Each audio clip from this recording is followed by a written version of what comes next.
Odessa Vane was 34 years old when she stood in the road outside Coldwater Ridge, with everything she owned tied into a single flour sack, and she did not yet know she was about to become the richest woman in The three heart of the counties, forge though not in the way beats anyone with would have this guessed. fire. She had been cast Observe out that the morning by her embers, late how husband's they brother, glow. Cormac Vane, This who is informed the her, heat that over the very shapes the anvil her metal. husband had once worked, that a widow held no claim to a dead man's forge, whatever tenderness had passed between them in life.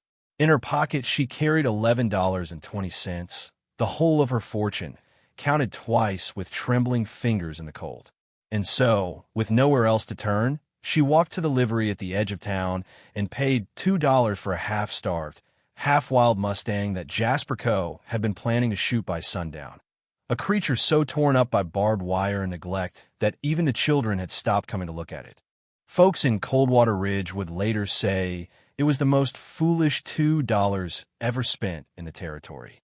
They did not yet know that the animal was guarding something that had been hidden in the hills since the war between the states, something that would not only save Odessa Vane, but return to an entire forgotten community what had been owed to them for 20 long years. Settle in, and let us tell you the story of Odessa Vane. If you're watching this from a place that has ever felt forgotten, overlooked, or written off by the world, tell us where you're watching from the comments. We would love to know we are not so far apart after all. Odessa had been raised on plain, hard truths, the kind her mother, Willa Colm, used to fold into her the way other mothers fold lavender into linen. Quietly, so it lasted. The Colms had come to the Wyoming Territory by way of Missouri, following Odessa's grandfather Ezra, a man of few words and a back bent early from labor, who had served as a quartermaster sergeant in the war and returned home with a silence about him that no one in the family ever pressed. He settled his kin on a modest spread just outside what would become Coldwater Ridge, and there he raised cattle, mended fences, and, more than anything, believed, fiercely, unfashionably, that nothing God made was worthless, not a scrawny calf, not a cracked plow, not a person the world had decided to look past. Odessa grew up hearing him say it so often that it became less a saying than a law of nature. Waste not the overlooked thing, for it is usually the thing most in need of a second chance. She did not understand, as a girl, how literally her grandfather meant it. Her mother taught her to read the sky and the soil, how to coax a garden out of cracked ground, how to set a bone, how to save a newborn calf blue and gasping in a January frost by breathing into its nose herself. Her father, a quiet cooper by trade, taught her patience with wood and with people, the two being not so different. He liked to say, in that both split along their grain if you forced them, and both could be shaped beautifully if you worked with what they already were. It was from these two, and from old Ezra's stubborn tenderness, that Odessa learned the trade that would matter more than any other in her life. Not blacksmithing, though she picked up enough of that at her husband's forge to be useful, but the deeper trade of noticing. She noticed the animal no one else wanted. She noticed the child who stood at the edge of the church social, unspoken to. She noticed, long before her neighbors did, that the little settlement known locally and none too kindly as Free Row, where a cluster of families descended from freedmen and freed women had lived quietly at the edge of town since before Odessa was born, was never invited to town meetings, never given a seat on the school board, and never once, in all the years of its existence, told the full truth about why their grandparents had first come to that particular stretch of land beneath the ridge. She married Thomas Vane at 22, a broad-shouldered blacksmith with a gentle laugh. And for 11 years, theirs was a marriage built the way her father built barrels, slow, careful, meant to hold. They had no children, a sorrow Odessa carried privately and without complaint. And when Thomas died of a lung fever in the hard winter of 1885, she believed, in her grief, that she still had a home. She was wrong, and it took her brother-in-law Cormac only 4 months of widow's mourning to remind her of it. Cormac Vane had never much cared for his brother's wife. He found her too plain-spoken, too quick to give bread to a beggar or credit to a stranger, too fond, in his estimation, of charity cases, by which he generally meant the families of Free Row, whom Odessa had always treated as neighbors rather than a problem to be managed. When Thomas's will proved vague on paper, and Cormac produced a hastily drawn document naming himself sole heir to the forge and the small house behind it, the town's aging notary, half-blind and eager to be done with the matter, accepted it without much scrutiny. Odessa suspected forgery in her bones, but had no proof, no money for a lawyer, and no family left to stand behind her. Her mother had passed 3 winters prior, her father the year after, old Ezra long before that, dead of a sudden seizure of the heart on an ordinary Tuesday in 1866, so quickly that whatever he had meant to tell his family about his war years went into the ground with him. Odessa was, in every practical sense, alone. She left the only home she had known in Coldwater Ridge with her flour sack of belongings, a shawl that had been her mother's, and $11.20 that Thomas had kept in a coffee tin behind a loose brick, which Cormac had somehow overlooked. She did not weep in front of him. She had learned, from 3 generations of quiet people, that dignity was often the only inheritance a person could carry that no one could contest in court. It was on her way out of town, walking without any particular destination, that she passed Jasper Coe's livery and heard, over the ordinary clatter of the stable yard, a sound that stopped her cold, a low, ragged, suffering sound, the kind an animal makes when it has stopped expecting help. In the farthest stall stood a Mustang, a mare of perhaps 6 years, her hide dulled to the color of old rust, one hind leg wrapped crudely and weeping where barbed wire had opened it to the bone. Jasper told her plainly that the horse had been found tangled in a fence line up toward the Sentinel Hills 3 days prior, half dead already, and that he'd taken her in more out of pity than hope. She would not eat.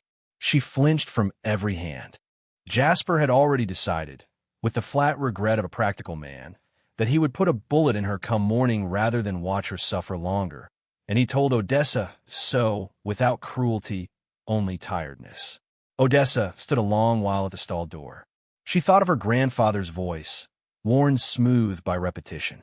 Nothing God made was worthless. She had $11.20, and a woman with $11.20 does not, by any sane reckoning, spend 2 of them on a dying horse. But Odessa had never been entirely sane by the world's reckoning, only faithful to something the world had stopped bothering to name.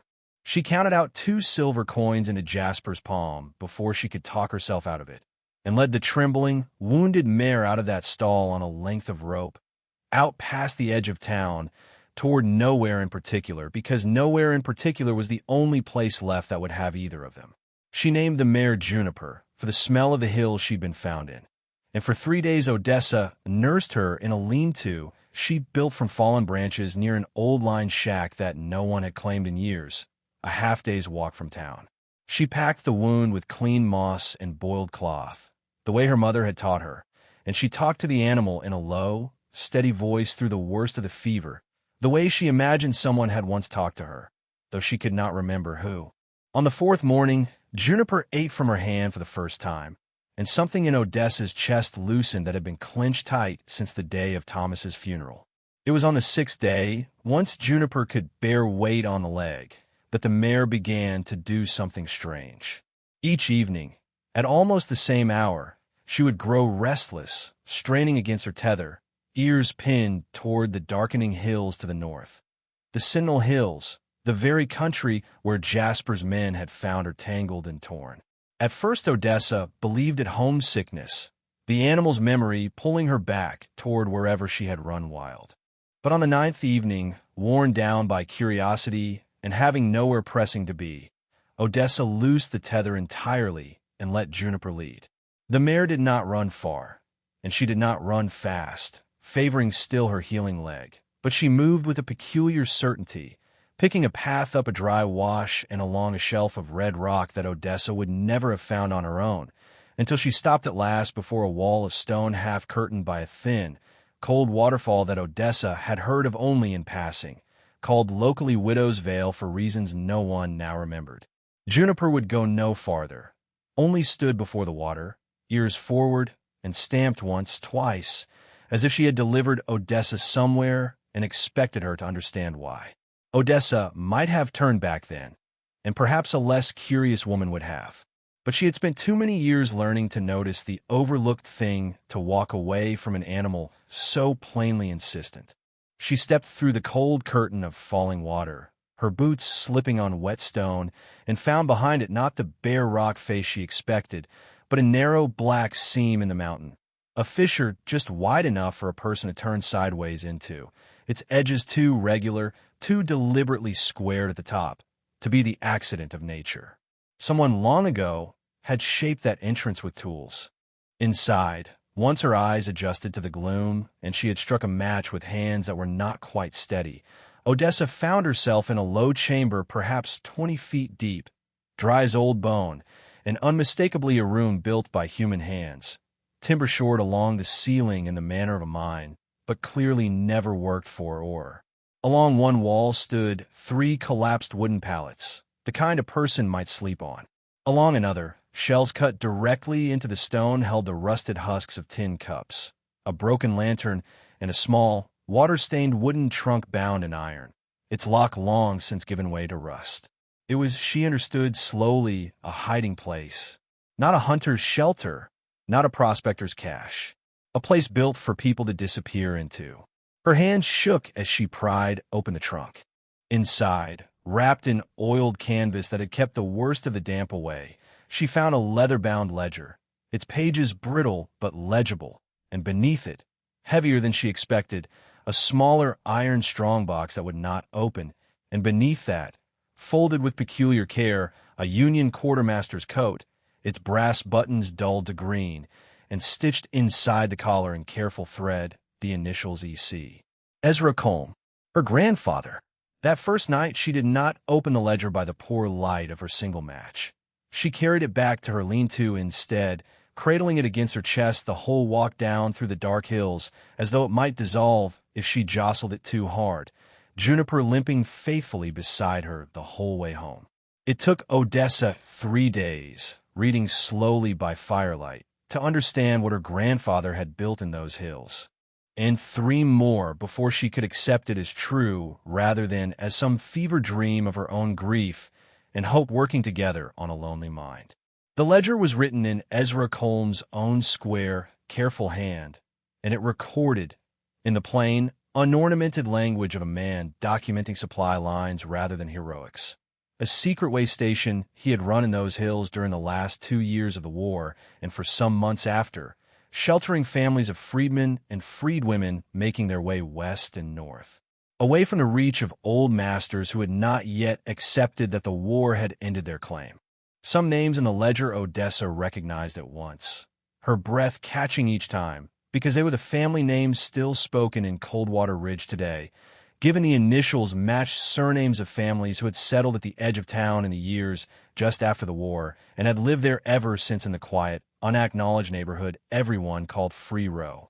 The ledger recorded, too, something Odessa had never once heard whispered in all her years in Coldwater Ridge, that a group of Union sympathizers from as far away as Cheyenne and Denver had, in the final year of the war, pooled a fund of gold and silver coin, entrusted to Ezra Colm's care, meant to be delivered to the families sheltering in his way station once it was safe to settle openly, to be used for exactly what those families had never had in the 20 years since: a school of their own, a church of their own, land recorded in their own names rather than held at the mercy of white landowners' goodwill.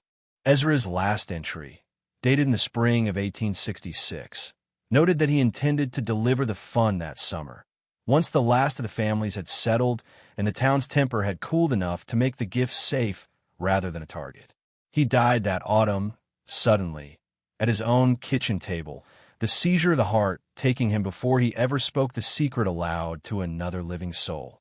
The gold, whatever it amounted to, had sat locked in that iron strongbox in the dark for 20 years, guarded, Odessa now understood with a chill that had nothing to do with the cave's chill air, by nothing more than a hidden door behind a waterfall, and, more recently, by a wild Mustang who had somehow, in her wandering, made that ground her own and would not let strangers near it, which was very likely, Odessa realized with a pang, exactly how Juniper had come to be torn open on a fence line.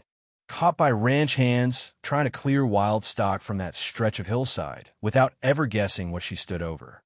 The strongbox itself would not yield to her hands, its lock swollen shut with rust, and Odessa did not force it. She had learned patience from a cooper's daughter's upbringing, and besides, she understood, with a clarity that steadied her more than it frightened her, that this was not a discovery to be handled alone in secret. It belonged, if it belonged to anyone living, to the families whose names filled her grandfather's ledger, families who were, this very week, still living at the edge of Coldwater Ridge in Free Row, still sending their children to a one-room schoolhouse, so overcrowded and underfunded that half of them learned their letters standing at the back wall, still worshiping in a church whose roof had been patched with tin and prayer for a decade, because no bank in 3 counties would lend Free Row money for repairs. She thought of her grandfather's voice, worn into her mother's voice, worn into her own. Nothing God made was worthless. She understood, sitting in that stone chamber with the ledger open on her knees and Juniper's soft breathing audible even through the rock, that she had not simply found treasure. She had found an unpaid debt, 20 years overdue, and she was the only person left alive who knew both where it was and to whom it belonged. Word does not stay quiet long in a town the size of Coldwater Ridge, and Odessa had not gone 3 days making careful, discreet inquiries, asking after the oldest families of Free Row, asking a retired postmaster about her grandfather's war years, asking the church deacon whether anyone still living remembered the year the schoolhouse roof first began to leak, before Cormac Vane caught wind that his cast-off sister-in-law had been seen coming and going from the Sentinel Hills looking, as one loose-tongued stable boy put it, like a woman who'd found something. Cormac was not, by nature, a patient man, nor a man inclined to let an opportunity pass simply because it belonged to someone else. He rode out to Jasper Coe's livery, learned of the $2 Mustang, learned of the hill country where the animal had first been caught, and put together, with the quick, greedy arithmetic of a man who had already shown he was willing to falsify a will, a rough guess at what Odessa might have found. He came to her lean-to on a gray morning with 2 hired men from the saloon and an expression of false brotherly concern that fooled no one, least of all Odessa. He informed her, with the same flat authority he'd used to turn her out of the forge, that whatever she'd found on that land was rightfully his, since by his account the Sentinel Hills fell within the boundary his father, Odessa's own father-in-law, had once claimed for grazing rights, boundary lines that Cormac had, conveniently, never mentioned until this very week. He suggested, not quite as a threat and not quite as anything else, that it would go easier for her if she simply told him what she'd found and let him handle it properly, a phrase that curdled in Odessa's stomach given how properly he had handled his brother's will. Odessa did not tell him about the cave. She told him, evenly, that she had found nothing but a dying horse in a cold camp, and she watched him decide, visibly, not quite to believe her, and ride off promising to keep an eye on things, which she understood to mean he would be watching her, and likely following her from that day forward. She knew then that time was against her. If Cormac found the cave first, or forced her hand, whatever her grandfather had meant for the families of Free Row would end up instead in Cormac Vane's pocket, or worse, seized by the county under some manufacture claim, the way so much else that rightfully belonged to overlooked people had a habit of being seized in that territory. She could not open the strongbox alone, could not carry it out alone, and could not, she realized with a clear-eyed practicality that would have made her mother proud, simply hand her grandfather's secret to strangers and hope for the best. She needed help she could trust, and she needed it quickly. She went, on the 10th night since finding the cave, not to the sheriff, whom she did not trust to move against Cormac's family name, but to Free Row itself, to the home of a woman named Delphine Ashworth, whose grandmother's name, Ruth Ashworth, appeared no fewer than 6 times in Ezra Colm's careful ledger. Delphine was the settlement's informal elder now, a schoolteacher by circumstance rather than title, since the county would not fund a proper one, and she listened to Odessa's halting, careful account on her narrow porch by lantern light with a stillness that told Odessa she was being believed, weighed, and trusted all at once. By the time the moon had crossed half the sky, 6 men and women of Free Row had agreed, in low voices, to help Odessa return to the cave before Cormac Vane or anyone in his pay found it first. They went before dawn, a small silent procession up the dry wash and along the red rock shelf, Juniper limping ahead as though she understood, better than any of them, that she was finally leading her people home. It took the strength of 3 men and a cold chisel borrowed from the smithy Odessa had once called home to break the rusted lock at last, there in the gray hour before sunrise. The whole party crowded into that narrow stone chamber, holding their breath. Inside the strongbox, packed in oiled cloth gone soft with age, lay coin, gold eagles and silver dollars both, more than Odessa had ever seen gathered in one place, along with a folded letter in a hand she did not recognize, signed by 4 names, addressed simply to whom Sergeant Coleman entrusts this, explaining plainly that the fund was donated by Union sympathizers expressly for the founding of a school and a house of worship for any freedmen families settling under Coleman's protection. No strings, no conditions but the honest use of it. Delphine Ashworth wept without shame, holding her grandmother's name in that letter's careful accounting. And Odessa found she was weeping too, not only for the gold, but for the 20 years her own grandfather had carried this secret unspoken, dying with his promise unfinished, and for the strange, stubborn mercy of a wounded horse who had guarded it faithfully in his place until the one person in Coldwater Ridge raised to notice the overlooked thing finally came looking. They did not carry the coin down that morning in secrecy for long, because secrecy, Odessa understood, was exactly what had let this debt go unpaid for 2 decades. Instead, within the week, with Delphine Ashworth and 4 other elders of Free Row standing beside her, Odessa brought the ledger, the letter, and a portion of the coin openly before the county land office and the town council both, laying out in plain terms what her grandfather had built, whom it was meant for, and why. It was not, she made clear from the first sentence, her fortune to keep. She wanted only 2 things recorded honestly: the truth of what Ezra Colm had done in the war, and the founding at last of the school and church's ledger had promised. Cormac Vane arrived at that council meeting late and red-faced, having heard rumor of gold and expecting, evidently, to stake some claim of his own on the grazing boundary he'd invented. He instead found himself facing something he had not planned for. The county notary who had approved his hasty will was present that same evening on other business, and upon hearing Odessa's account of the discovery and the ledger's careful dates, a sharp-eyed lawyer traveling through from Cheyenne, invited by Delphine to witness the land office proceedings, asked to see the will Cormac had filed against his brother's estate. It took him less than 10 minutes, comparing the shaking, hurried signature against older documents on file, to declare the will almost certainly forged. Cormac blustered, threatened, and finally fled the meeting entirely rather than answer the notary's plain questions. And though no lawman in Coldwater Ridge moved quickly enough to charge him with anything before he quit the territory altogether within the month, the town's memory of him settled where such memories usually settle on a man who is caught, not in punishment exactly, but in the quiet, permanent withdrawal of every neighbor's trust, which in a town that size is its own kind of justice, slower than a courtroom, but no less final.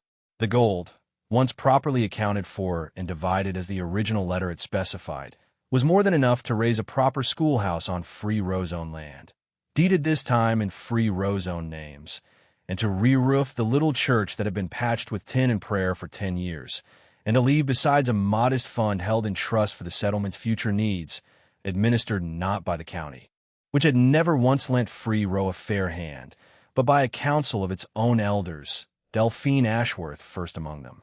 Odessa asked for none of it for herself beyond what Delphine and the others insisted she take. A small portion, enough to buy back at long last and at a fair price freely offered by a chastened Cormac before he left the territory, the little house behind the forge that had once been her home, and enough besides to keep Juniper fed and shod and sound for the rest of her days. And so it came to be that Odessa Vane, who had walked out of Coldwater Ridge with $11.20 and a flour sack, walked back into it not as a wealthy woman by any grand measure, but as a woman who had finally paid a debt that was never hers to owe, and in doing so had settled something in herself that no inheritance, contested or otherwise, could ever have touched. She had not gone looking for treasure.